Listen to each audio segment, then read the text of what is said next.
All right, we're off and running on part two of a three-part series, 42 Rules from Life. This was taken from Jordan Peterson's 42 Rules from Life Twitter thread. But first, let's be our best this week at HMS. Let's be safe. Let's be responsible. Let's be respectful. Let's be a learner. All right, we're off and running on week two of Jordan Peterson's 42 Rules for Life. Let's start with number 15. Try to make one room in your house as beautiful as possible. This one's not super relevant for 14-year-olds, but what it's really saying is that the world is a very big place. What he's really trying to say is the world is a very big place, and your stretch of control or influence only really goes as far as you as a person. So the world presents itself as a series of puzzles, some of which you're capable of solving and some of which you're not. If you want to change the world, you start with yourself and work outward. And what he's saying is you start with what you can control and then you go from there, because at the end of the day, one of my favorite quotes as a counselor is the only person in life you have fully control over is yourself. And so that's where your time, effort, and energy should be spent. Number 16, compare yourself to who you were yesterday, not to who someone else is today. And out of all 42 rules, if I could say there's one that's maybe the most powerful, impactful, and relevant for middle school students, it's this one. Compare yourself to who you were yesterday, not to who someone else is today. The people you compare yourself to, you don't know very well. And I think of social media when I say this and when I read this. You see a shiny outside, but not the reality of their life. Be less concerned with other people's actions. You have plenty to do yourself. When I think of where we're at in this day and age and this year with social media and the influences we have, it's so easy to get caught up in what we see in social media and how we internalize that as to who we should be or who we shouldn't be and how we compare ourselves. And it's such a slippery slope to go down when we really look at our lives and embracing who we are as individuals and really having our measuring stick be just getting a little bit better every day. Man, that's such a healthy and powerful mindset and a super awesome place to be. Number 17, work as hard as you possibly can on at least one thing and see what happens. You will change. You will start to become one thing instead of the clamoring multitude you once were. It is far better to become something than to remain anything but become nothing. When I think of middle school students too, and I think of high school students as you all are about to be, I really have come to believe that everybody wants significance. Everybody wants to be known, wants to be something, wants to be great at something. We live in a very individualistic world. Part of that is tied to social media, but for a lot of us, it's tied to our own being and our own not selfishness, but our own identities of being something. And as we work as hard as you possibly can, at least one thing and see what happens. I hope that you all make sure that that's a positive thing, whether it's sports, whether it's dance, whether it's being a student, a musician, go on and on. I really think as human beings, we really all need that. Number 18, if old memories still make you cry, write them down carefully and completely. If you're obsessed with memories of the past, most of them negative, there's a lot of you stuck in the past. Many people have parts of them that are stuck in some traumatic childhood experience. And I don't want to go too deep into this one because this one does go to more of the deep psychology therapist side of Jordan Peterson. But I do think taking a moment and writing down, I always talk with kids about anxiety. You have anxiety, write down what's making you anxious. Try to identify it, try to face it. Um, I know this one's hard for me. I live in the past a little bit, sometimes too much. I'm a huge believer in the acronym WIN. What's important now? Because we don't get to go change the past. And the future, if you think about it, is never really here. It's always in the future. Rule 19, maintain your connections with people. This is something that you'll notice when you get a little bit older. And I'm going to kind of put my own personal spin on this. There is no evidence that the importance of friendship declines in any manner with age. And yes, your friendships will inevitably change over the years. A lot of the kids that you're close with right now in middle school, you will not be close with this time, maybe next year, maybe 3, 4 years from now when you're in high school. And that same kind of trend continues as you get older. A lot of my really close friends right now, I didn't know for sure when I was in middle school, not even high school, College, yes, a little bit more, grad school, and then my professional life and beyond. But if the pandemic taught us anything, it's the importance of the connections with human beings. We're all social human beings, and kind of the spin I want to put on this and what I've learned from my own life is be good to people, treat people with respect, treat people the right way, maintain your connections with people. You never know when other people may need your help or your assistance, or when other people can help you out, and having that connection, having that social network can help you out in life or help somebody else out. Number 20, do not carelessly denigrate social institutions or artistic achievement. This one's super deep. I'm barely going to touch on this one. This chapter I had to go back and read twice, but we don't need to get married. We don't need a piece of paper. That's the depth of thought you put into it. You're not going to mark the occasion with conscious awareness and social celebration. Yeah, I'm going to skip over this one. It's too much for eighth grade Bob lessons. The one part I will hit on is that life is way broader than we realize, and certain themes, certain traditions are important, as is artistic things and living outside and drawing outside of the box. 21.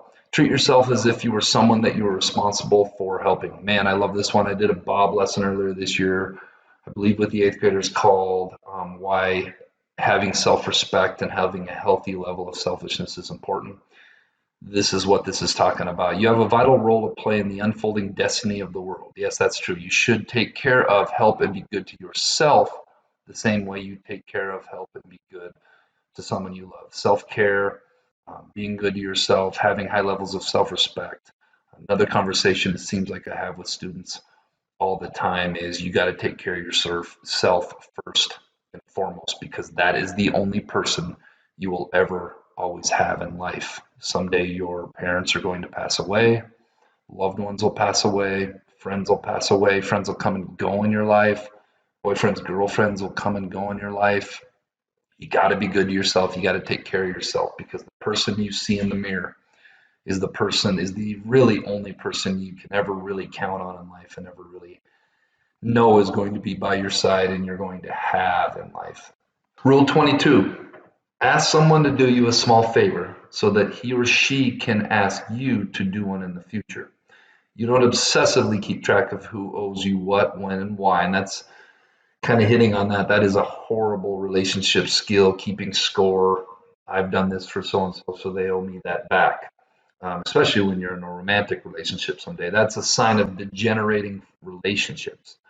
You do what you can for them, and they do what they can for you. Again, kind of like one of the earlier rules that we talked about, we are social human beings that need one another, and being relied on for help and to help other people, I think, is a great way to be reminded of friendship and be reminded of relationships and the importance of other people and the importance of what we bring to other people.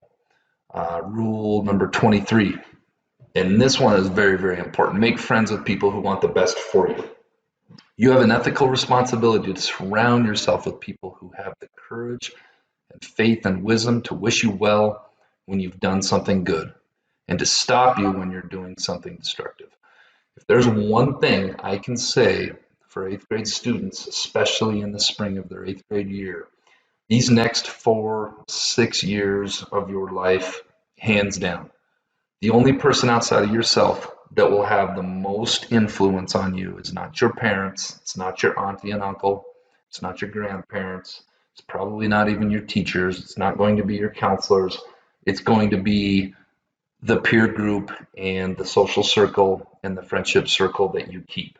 Those people are going to have the greatest influence on your life outside of yourself than anybody else in your life. Who you choose to hang around, who you choose to be friends with, whether they encourage you to be your best and command that you be your best and hold you accountable, that's real friendship.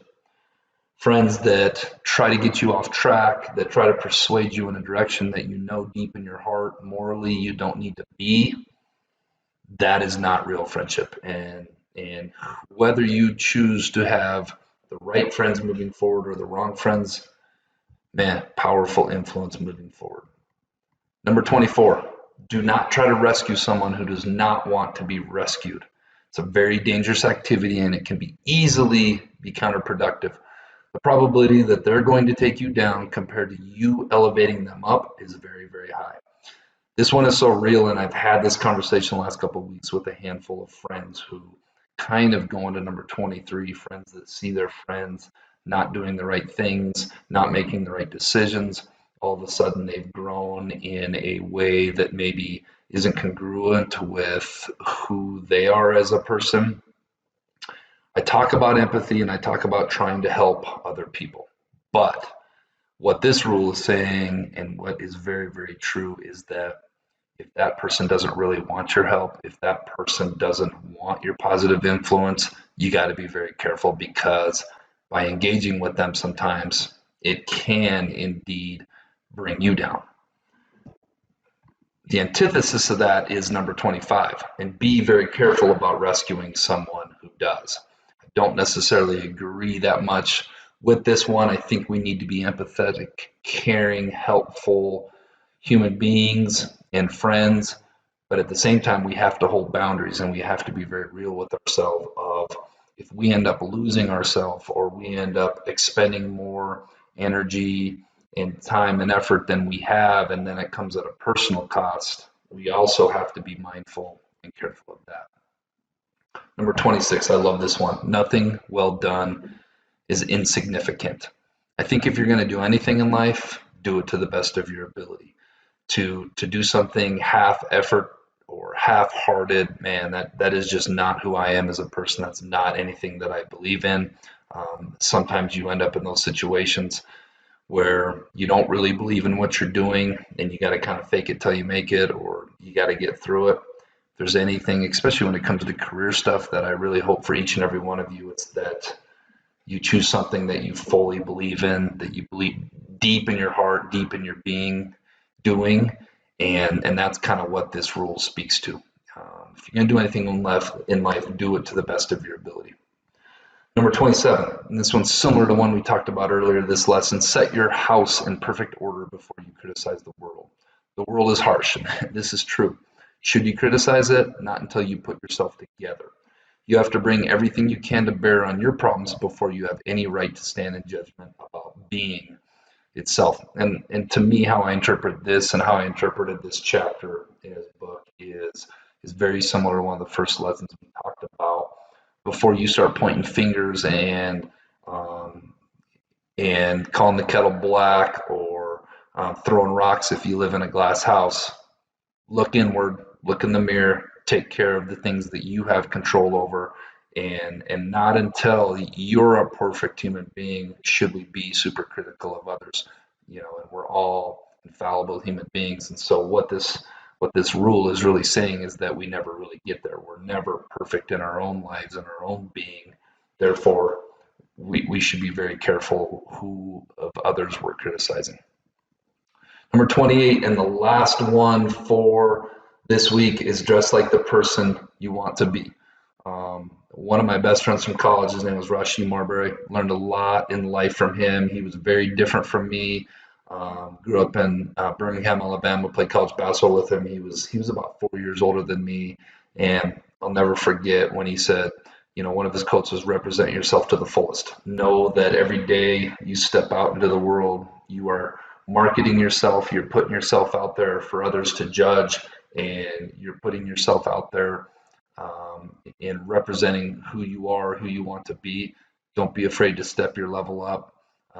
Don't be afraid to, um, if you want to be somebody in life, if you want and you have goals, and we talked about this earlier in one of the rules, don't be afraid to start acting like it. Don't be afraid to start dressing like it ahead of time.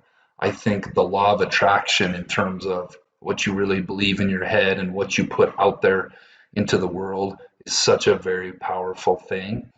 So when you get out there and you get goal setting, and when you get out there and you find things you want to achieve in your mind, start acting like that already, start dressing like that already, and then don't be surprised when it happens.